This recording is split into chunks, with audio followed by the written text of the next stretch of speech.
Il y a ceux qui vivent le football à distance. Ceux pour qui une CAN se résume à une notification. Un titre aperçu entre deux scrolls. Une victoire consommée sans émotion. Le Maroc est champion d'Afrique. Pour eux, c'est une ligne, une information, rien de plus. Mais pour ceux qui étaient là, pour ceux qui ont vu, pour ceux qui ont vécu cette finale seconde après seconde, c'est une fracture.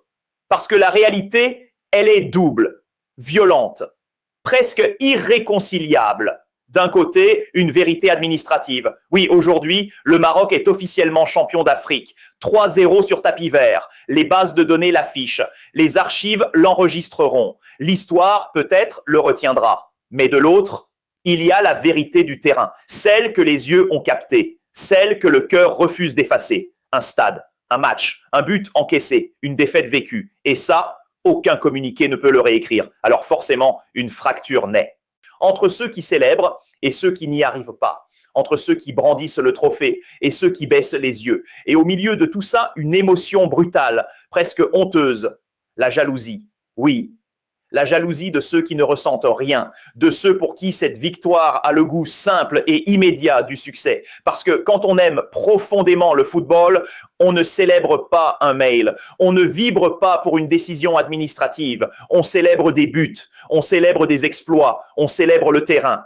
Et c'est là que le malaise devient total, parce qu'une question surgit, une question simple, mais dévastatrice. Qu'est-ce qu'on racontera plus tard à un enfant, à une génération ? Comment le Maroc a gagné la CAN 2025 ? La réponse bloque, elle dérange, parce qu'elle ne ressemble pas à une histoire de football, elle ressemble à un dossier.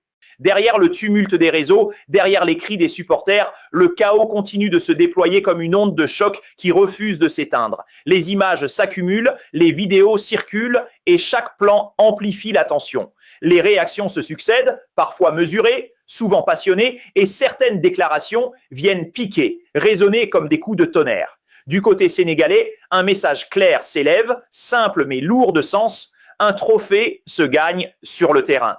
Et force est de reconnaître la justesse de cette assertion, car au-delà des dossiers, des règlements et des décisions administratives, il y a la vérité du sport, celle qui se vit minute par minute sur la pelouse, sous les yeux des joueurs et des supporters. Cette situation, elle dépasse le cadre d'un simple match. Elle dépasse le Maroc, elle dépasse le Sénégal, elle touche à la crédibilité même du football africain. Quand un titre continental censé célébrer l'excellence se retrouve au cœur d'une controverse, c'est toute la légitimité de la compétition qui vacille. Les regards se tournent vers les institutions, les débats s'enflamment et la passion se transforme en questionnement sur la justice sportive. Mais derrière l'émotion brute, il y a la loi, il y a le droit, cette dimension souvent abstraite mais indispensable qui pèse sur chaque décision. Et là encore, le terrain est flou, incertain, presque instable. Oui, le Sénégal a quitté le terrain, un geste qui, selon le règlement, peut constituer un abandon et entraîner une sanction lourde. Mais voilà, le match a repris. L'arbitre a validé la continuité de la rencontre et dans ce simple détail, tout bascule. Une action qui aurait pu sembler tranchée devient ambiguë et chacun tente d'interpréter le règlement à sa manière. Aujourd'hui, les experts eux-mêmes le reconnaissent. Il n'existe aucun précédent clair, aucun cas comparable dans l'histoire récente du football africain, aucune jurisprudence sur laquelle se baser pour prévoir l'issue de cette situation. Chaque argument a sa force et sa faille. Chaque camp possède des motifs solides pour défendre sa position. Et c'est précisément cette incertitude qui rend ce dossier unique, inédit. On se retrouve donc dans un entre-deux vertigineux, entre la passion et la légalité, entre l'histoire et l'administration, entre ce que le cœur ressent et ce que le règlement impose. Et c'est cette tension, cette fragilité même du cadre sportif qui révèle à quel point le football africain peut être imprévisible, fascinant et parfois profondément injuste.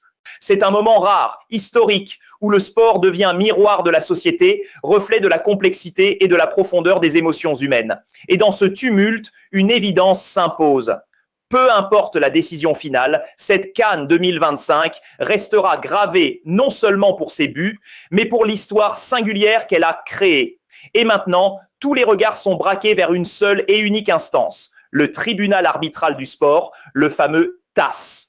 Cette institution, respectée dans le monde entier, est désormais le dernier rempart entre une controverse sans fin et une décision définitive. Le TAS est le seul capable de trancher avec autorité, le seul capable d'imposer une vérité que personne, ni le Maroc, ni le Sénégal, ne pourra contester. Ici, plus aucune pression populaire, plus aucun commentaire de supporters, plus aucun buzz médiatique n'a de poids. Seule la justice sportive, froide, rigoureuse et indépendante, peut établir ce qui doit être reconnu officiellement. Et pourtant, même là, l'incertitude demeure. Personne ne peut prédire l'issue, ni les clubs, ni les fédérations, ni les fans, ni à Casablanca, ni à Dakar. Chaque scénario est possible, chaque argument a sa légitimité, chaque décision peut réécrire l'histoire de cette finale de façon inattendue. C'est un paradoxe fascinant. Dans un sport où tout se joue souvent en centimètres et en secondes, la décision finale repose ici sur l'interprétation du droit et non sur la magie du jeu. Alors, face à ce vide, une idée commence à germer. Une idée presque utopique, presque naïve, diraient un certain, mais incroyablement séduisante pour ceux qui vivent le football dans ses tripes. Rejouer le match, revenir au football dans sa forme la plus pure, débarrasser des complications administratives, revenir à l'essentiel. Imaginez-le un instant, 11 contre 11. Un ballon au centre, un arbitre impartial. Et chaque joueur, chaque spectateur, chaque supporter sait que ce moment sera la véritable mesure de la performance. Que la vérité, cette fois, ne sera pas décidée dans un bureau, mais sur le terrain. Que le résultat ne dépendra ni d'un mail, ni d'une sanction, ni d'un règlement complexe, mais uniquement de ce qui se passera sur les pelouses, au contact du ballon, dans le feu de l'action. Parce qu'au fond, c'est tout ce que demandent les vrais amoureux de ce sport. Pas des procès, pas des dossiers, pas des décisions administratives qui tentent de recréer l'histoire. Ils veulent une émotion réelle, une victoire qui a le goût de l'effort, une histoire qu'on peut raconter avec fierté à ses enfants, une histoire qui laisse une trace dans la mémoire collective, pas dans les archives d'un tribunal. Cette idée de rejouer la finale n'est pas simplement un fantasme, c'est une revendication pour l'intégrité du football, pour la beauté du jeu. Elle symbolise le désir de revenir à ce qui rend ce sport universel, la passion, l'incertitude, la joie pure, la douleur authentique et cette jubilation inégalable que seul un but marqué sur le terrain peut offrir. En fin de compte, rejouer ce match serait bien plus qu'une solution technique. Ce serait un acte de justice sportive et émotionnelle, un retour à ce que le football doit être. Un duel sur le rectangle vert, une histoire écrite par les joueurs et les spectateurs et non par les bureaux et les règlements. Mais en attendant, le football africain semble suspendu dans une sorte d'entre-deux vertigineux, suspendu entre deux vérités, entre deux récits, entre deux camps.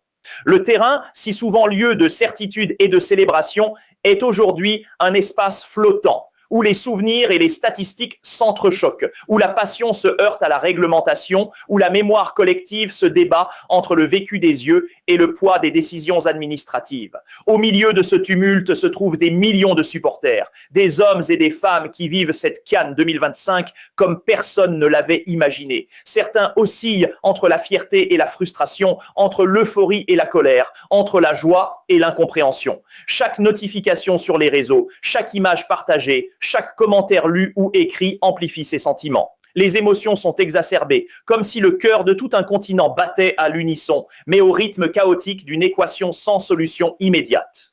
Une chose apparaît néanmoins avec clarté. Cette CAN 2025 ne sera jamais une CAN comme les autres. Non pas à cause de son vainqueur officiel, mais à cause de la complexité de son scénario. Non pas à cause des buts inscrits ou des arrêts spectaculaires, mais à cause de la cicatrice qu'elle laisse dans l'histoire du football africain. Une cicatrice faite de règlements, de décisions contestées, de frustrations et d'émotions à vif. Une cicatrice qui marquera les supporters, les joueurs et même ceux qui tentent d'écrire l'histoire du sport continentale. Et peut-être, au milieu de cette tourmente, une dernière leçon émerge, plus subtile mais essentielle.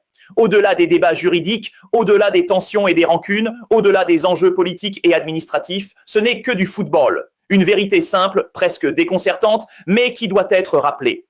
Pourtant, c'est exactement ce qui rend la douleur si profonde. Parce que le football, bien plus qu'un sport, est une émotion, un lien, une passion qui se vit intensément. Il peut unir ou diviser, élever ou briser, enthousiasmer ou désespérer. Et lorsque cette émotion est confrontée à l'injustice perçue ou à la complexité administrative, le cœur des fans ressent chaque injustice comme une blessure. C'est pour ça que ça fait si mal. Parce que chaque supporter, chaque joueur, chaque passionné sait que la véritable magie du football réside dans la sincérité du jeu, dans l'authenticité des victoires et dans la beauté des défaites vécues avec honneur. Et quand cette magie semble suspendue, comme elle l'est aujourd'hui, le football ne perd pas seulement un match. Il rappelle à tous pourquoi ils l'aiment à ce point et pourquoi parfois cette même passion peut être douloureuse, presque insupportable.